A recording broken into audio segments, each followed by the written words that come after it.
My name is Bobby Mink with Choice Consulting and Management. Thank you for joining us at Choices Create Change. Our mission is to help individuals and organizations reach their full potential and to inspire that change with passion.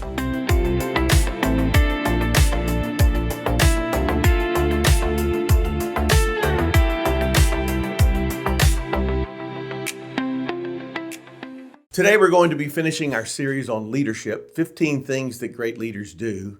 We'll start with a little bit of a recap today.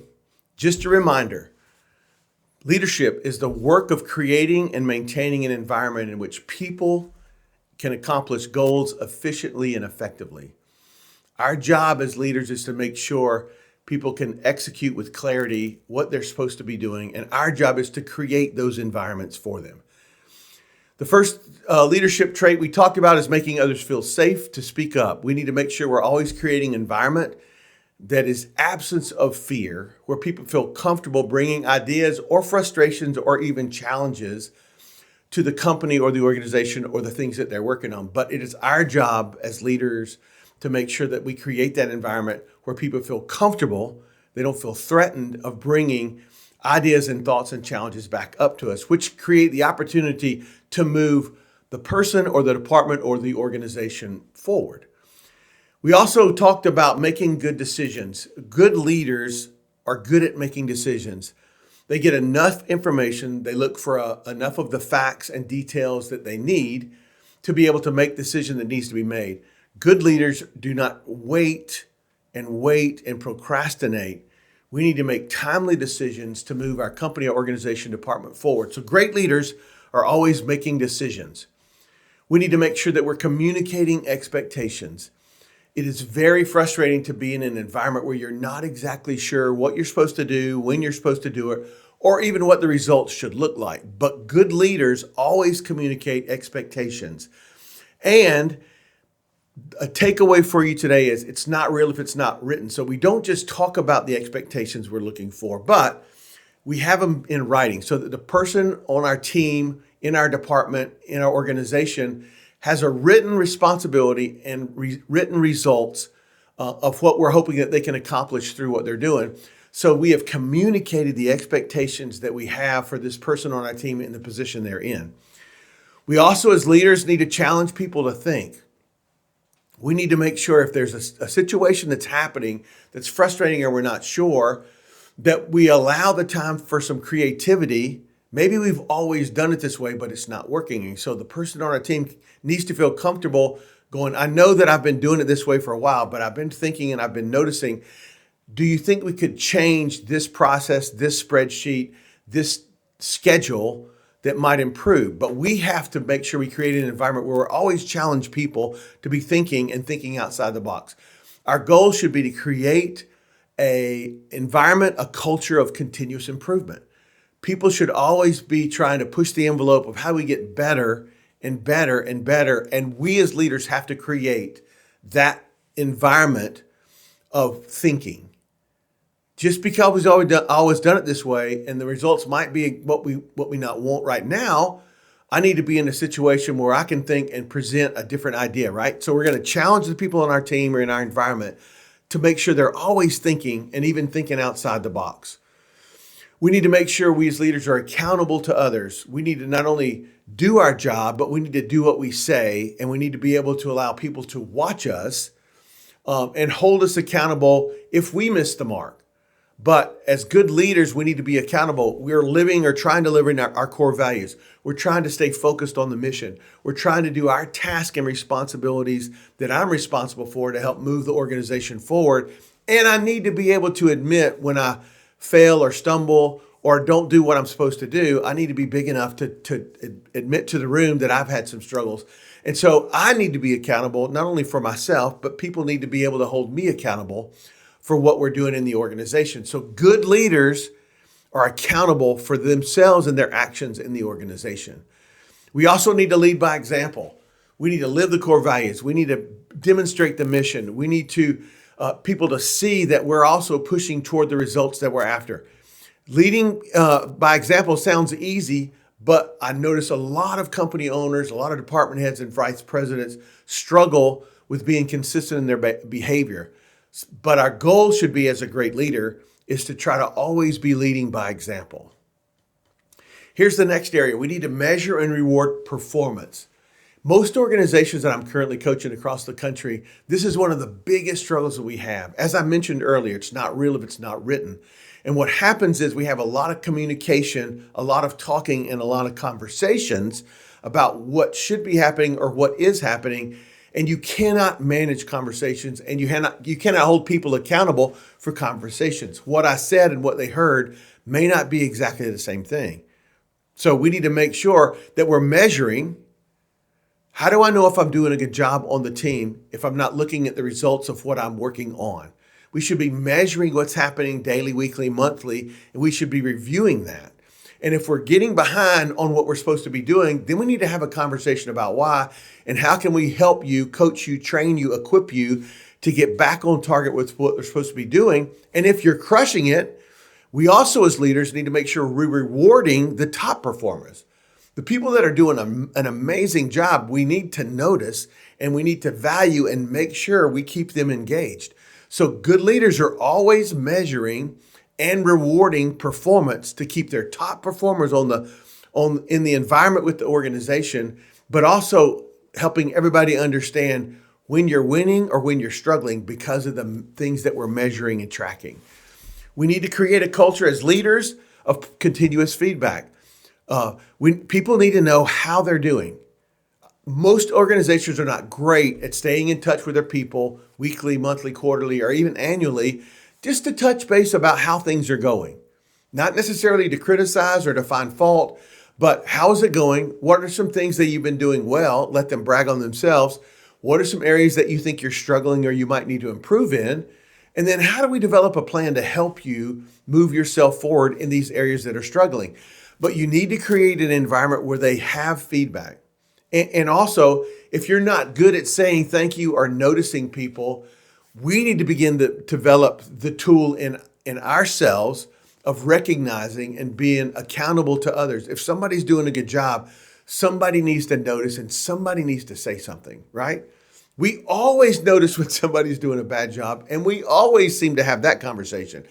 But continuous feedback should be first what's positive and what's working, and then maybe let's talk about some things that might need to be fixed. But we need to create the environment where the people on our team are getting good feedback. We need to properly allocate and deploy talent. Here's the first thing that goes sideways is, are we hiring the right talent, and how do we know that? What is the process in your environment to be looking at the people you're interviewing or possibly bringing on board? And do you know their skill set, their passion, their desires, their core values are going to match up with the position that we're going to be bringing them on for?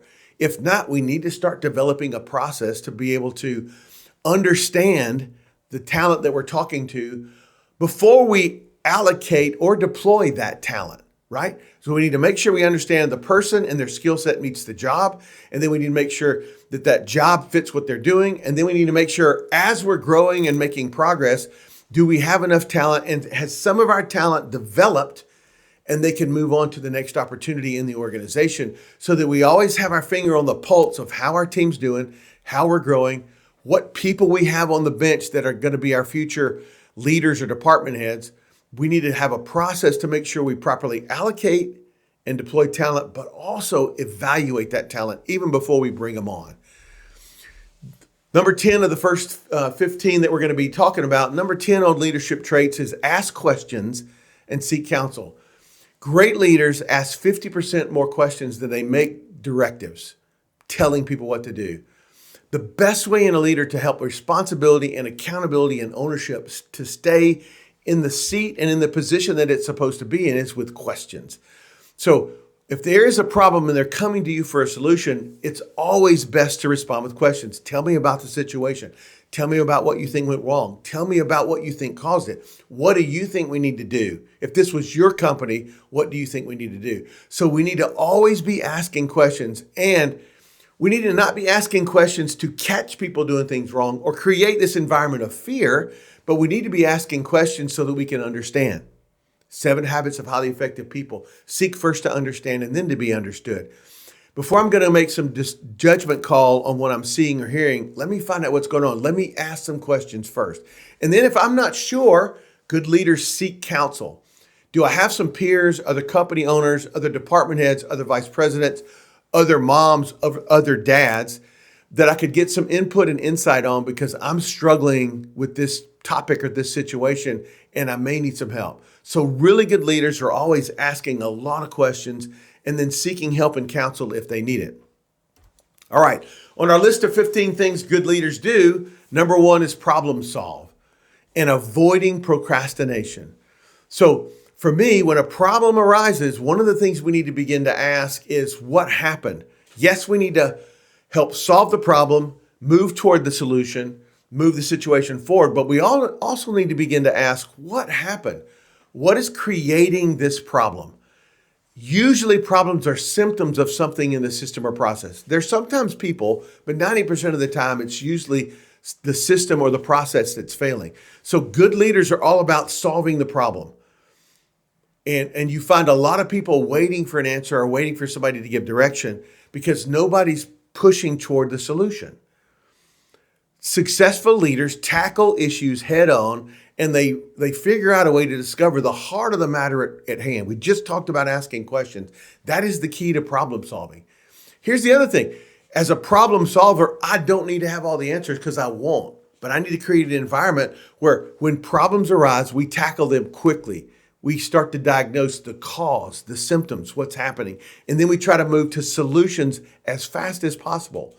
If these are all the causes of this problem that we're dealing with today, what are some things we can do to solve it?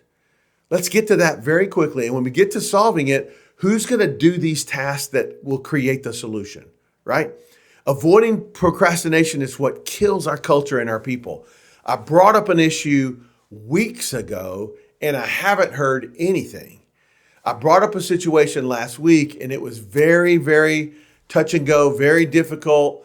I brought it up to my boss and nothing's happened. And I heard today that their attorney has called us, right? We, as good leaders, we definitely don't procrastinate. If it's going to be I have a CFO once tell me, if it's a hard decision today, it's going to be a hard decision 30 days from now. Let's go ahead and hash it out and solve it today because the decision is going to be difficult today or later.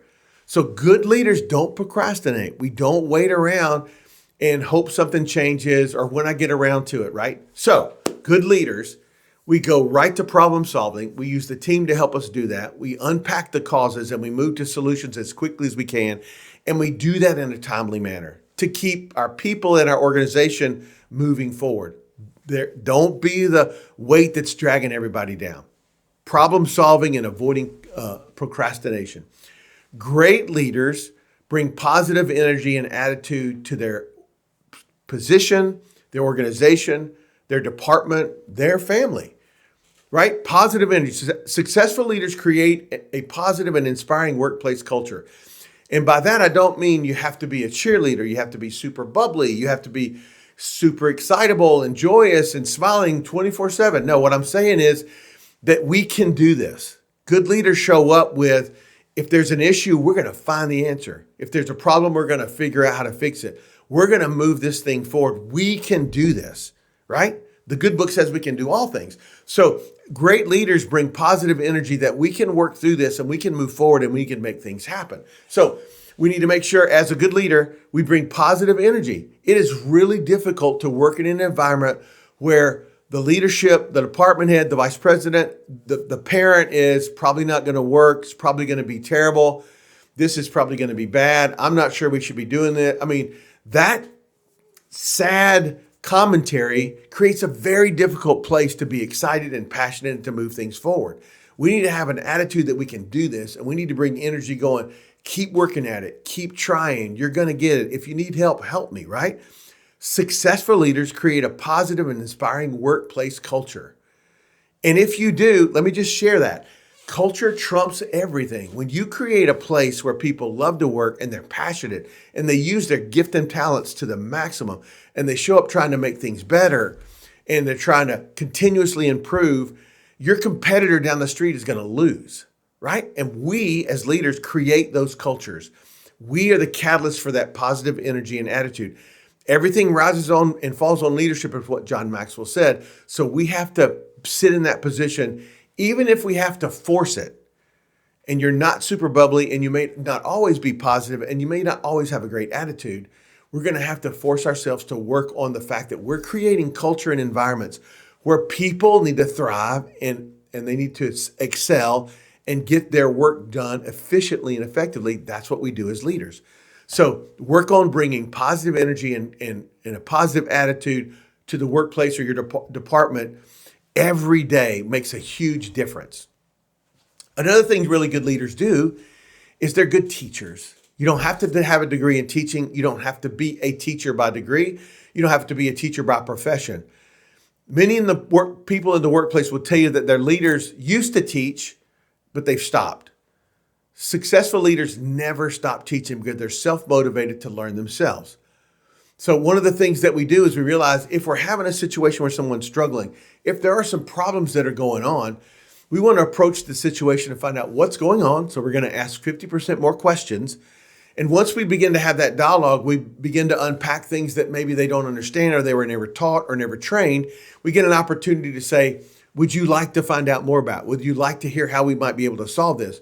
Would you like to spend a minute training on how this looks? And if they say yes, then we as leaders, through our experience and our stories and all of the stuff that we've worked on through the years, can now share to a person that's struggling in a certain situation of what we've learned, what they might try, and how it might work better for them by teaching them when you're looking at this spreadsheet. And once again, that's a lot of questions. When you're looking at your spreadsheet, tell me how you look at it. And when they start explaining, you go, oh, have you ever considered looking at this column? Have you ever considered looking at what it looks like over here? Have you ever considered this part of what you're doing in your job? No, I never did. So what I've learned, what I have found is this is what worked for me and this are the tools I used. We as leaders need to be able to teach and lead our people as they struggle with what we've learned, or to better clarify or explain the current process we're in this organization, to be able to help them. We need to be open and available to teach when needed with what we've learned in our years of experience to be able to help somebody take their next step. We're here to create and maintain the environments where they can crush it, which means when we need to be able to speak into those people and in their positions and do some teaching and training if we can. But we have to make that available, and we have to be intentional about understanding we might need to teach, right, and be available. Invest in relationships. People matter. And relationships are one of the most important tools we have as leaders. John Maxwell says, people don't care how much you know until they know how much you care. People are the key to your organization, your department, your family, your relatives. People are the key. And if people matter, relationships are important. The best places and the best environments to work in are where you're known, where we talk about how the family's doing. We talk about what's going on in your personal life.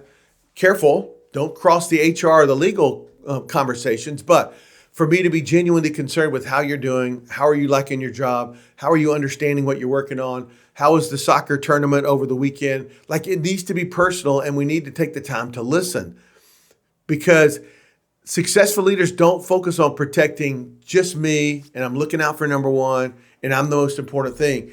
The people around me are the most important thing. People is your number one resource in your department or in your organization. And so those relationships matter. And if you're not really good, if you're not great at doing relationships and being empathetic and talking to people, you're going to have to start working on it, because successful organizations are relational organizations. Doesn't have to be squishy and mushy and hugs everywhere and flowers and hearts and rainbows. But it does have to be a place where people feel like I'm known and I'm understood, and they seem to really genuinely care about me. Hey, you worked late 3 or 4 or 5 nights this week. Tell me what's going on. We need to make sure that you begin to try to leave on time. You know, you've got kids at home. Like, there's a life balance we need to work on. We need to be open and available to be able to hear those stories and speak into those situations because of the value of the relationship, right? So good leaders invest in relationships. And our last one, number 15, great leaders enjoy what they do. They enjoy their responsibility. They love being responsible because they are in charge. Successful leaders love being leaders, not for the sake of power, but for the meaningful and purpose impact that you can create. You feel that you can make a difference, you can contribute, you can inspire, you can equip, you can encourage, you can help celebrate, you can deliver, you can increase, you can impact, you can fix, you can set it up, you can create. We just love it, right? And so really good leaders enjoy. If you find yourself not enjoying it, it's a drudgery, it's a pain, it's so frustrating, it's depressing, maybe you're in the wrong position, in the wrong seat, right? Because great leaders really enjoy the responsibility and being accountable for the team and the situation and the results, and being a catalyst for resolving, solving, and empowering that whole situation, right? So if you find yourself not really having fun, you might check where you're at in your journey and what you're currently doing and responsible for. All right, before we wrap up today, a quick overview.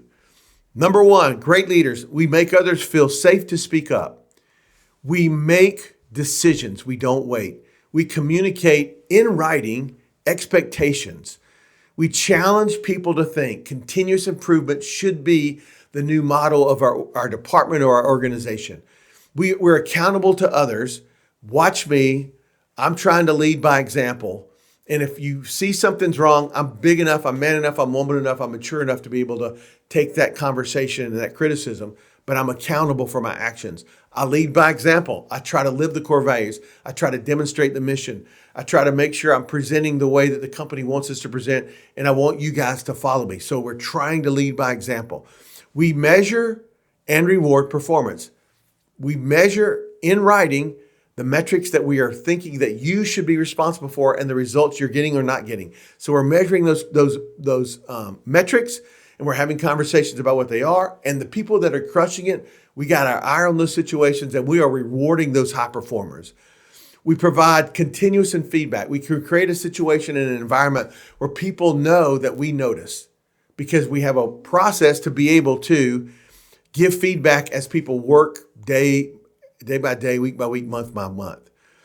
We begin to understand the talent that we're interviewing to see if it's going to be a good match for the job, the skill set, the passion, the integrity, the core values that we have. We also know how to, we have a process to properly allocate that talent. And as our organization grows or changes, we know how to deploy talent that we have to new positions or new opportunities to make sure everybody's fully engaged. Properly allocate and deploy talent. We ask 50% more questions than we make directives. We're always asking so that we can understand, so that we might be able to help the situation. And when we don't completely understand, we seek counsel from peers, people ahead of us or around us that might be able to speak into our situation.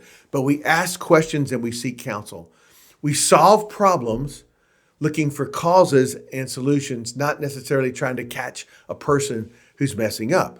Great leaders are problem solvers, and we avoid procrastination. Let's get in the room. Let's get the facts on the table. Let's see what's causing this. Let's come up with some solutions, and let's assign the solutions to some of our team members, and let's move forward. Let's go tackle the next problem.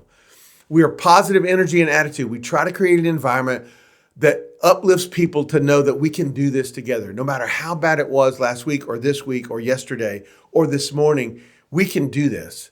So let's put our heads together. Let's get to work. Let's see if we can't do this. So good leaders have a positive energy and a positive attitude that impacts everybody in the organization. Good leaders are teachers. When we get the opportunity, we share from our experience, from what we've learned, from what we have done, to be able to speak into somebody to hopefully help them take their next step in the situation that they're in that may be creating difficulty or challenges. So good leaders can be great teachers. We also invest in relationships. People matter, so relationships matter. And we need to create an environment and a process to make sure the people know that we notice. We know what's going on in their family and we're concerned about it. We know what's going on in their work life and we're concerned about it. We're just aware because you matter to us in this company and this relationship is important to us. And the last one we just unpacked was great leaders enjoy the responsibility. We love the game of being the person that's where the buck stops, that makes all the final decisions. So hope you've enjoyed this series on leadership.